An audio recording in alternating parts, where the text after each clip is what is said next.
a movie about a Freemason's journey to enlightenment. So what kicks off Truman's journey to enlightenment? The falling canister from the ceiling, labeled Sirius.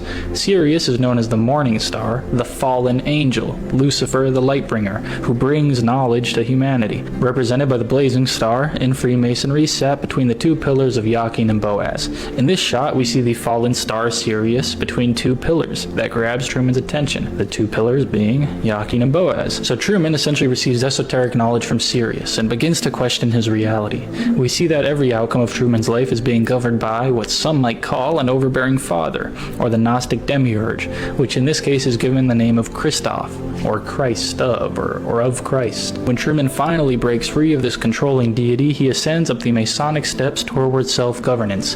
Here we can see 16 steps, as well as the waters below, as above so below, with what we can assume is the reflection of the waters below.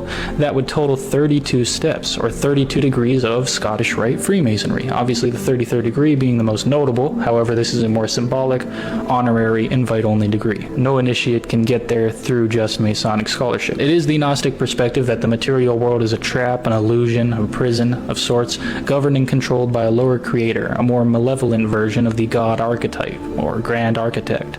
And that, to escape this material illusion, one must break free through enlightenment and self-gnosis. Some say the G in Masonry stands for Gnosis, or Gnosticism. However, that's one of many interpretations that include grand architect, generative principle, Jesu or Jesuit general, God, goat, geometry, and others.